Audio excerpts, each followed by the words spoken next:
At 53, the day before my nursing school graduation, a doctor called and said, "Your husband needs to be admitted tomorrow morning."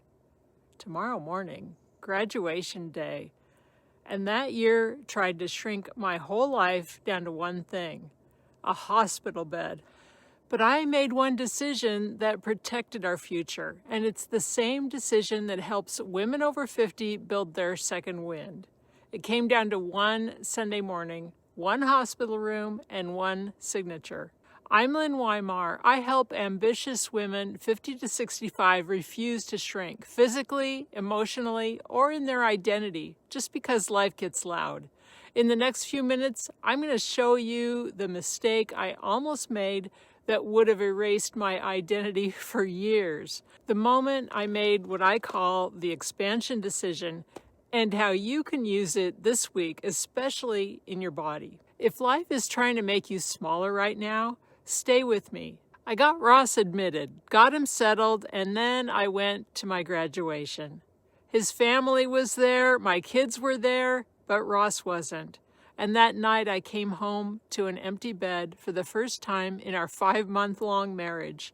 And I remember thinking, is this what my life is going to become? Because that was only the beginning. About a month later, Ross was transported to Salt Lake City, 5 hours away, for surgery, and he stayed there 4 months, June through September, while I started my brand new nursing career in Boise, and Ross wondered if he'd ever come home. And here's what the culture quietly tells women over 50 when crisis hits: shrink, pause your life, make yourself smaller. And I almost listened. I almost quit my job, almost moved there and sat at his bedside like my entire identity should disappear into the crisis. And that would have been the mistake. Because shrinking doesn't save you. It just makes the crisis bigger and it makes you smaller. I realized something brutal and simple. If I gave up everything to stay in that room, we would both lose. People said, just move. Get a job there. And I considered it, especially when the complications kept stacking up. So my weeks looked like this: work my shifts, drive 5 hours, sit beside him, drive 5 hours back, start again. And in the middle of that exhaustion, I chose something that felt almost wrong. I kept working. I kept building. I kept my identity alive because I wasn't just trying to survive the present. I was trying to protect the future. But the medical system kept failing him when I wasn't there. One medication mistake and he would disappear. Not dead, but not him. Delirious, hallucinating, and it happened again and again and again. I was devastated. And I also knew me moving there wouldn't fix the system. It would just erase both of us. And then that summer, I did something that felt impossible. I bought a house. Before nursing, I'd scraped by for years, but as a brand new nurse, 2 pay stubs changed everything. 2 pay stubs, and suddenly the future was possible. I found the perfect house, accessible, workable, something Ross could actually live in. But there was one problem. I needed Ross's notarized signature to protect us from medical bills, and Ross was 5 hours away, not himself, barely coherent. I waited for days. The deadline got closer, and I could feel that old familiar thing, the dream, slipping away. And then one Sunday morning, Ross woke up, and he was clear. I looked into his blue eyes, and I could see him.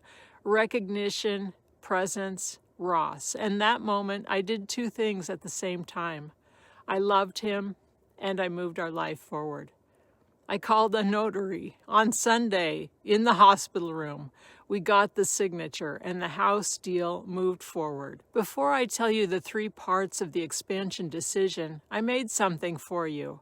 If life has been trying to shrink you, especially after 50, grab my free Expansion After 50 starter kit. It's a simple framework plus a 7-day action plan to help you stop shrinking and start expanding again. The link is below.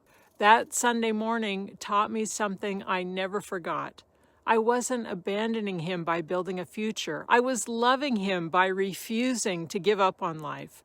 That's what I call the expansion decision, and it has 3 parts. 1, protect the future you. Not someday, not after this season, but now. Even one step towards stability changes everything. 2, keep the identity you. You are not your crisis role. You are not only what people need from you. Don't let life erase you. And 3, choose the next right step.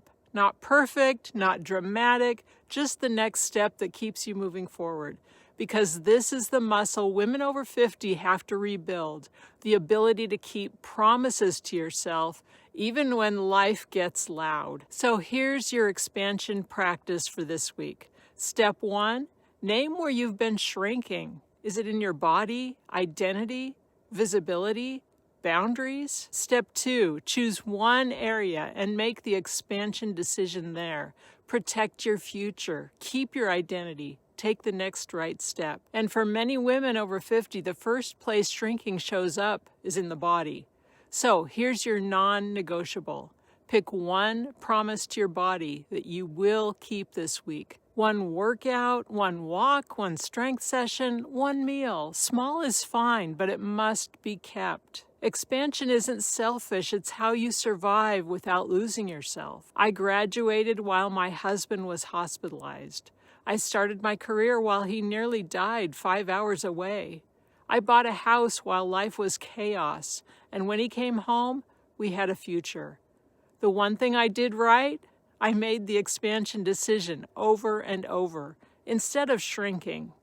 If this resonated, hit subscribe and comment. Where have you been shrinking? Name one place.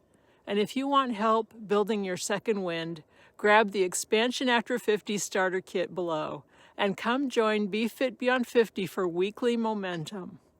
I'm Lynn Weimar. Don't shrink, expand. See you next time.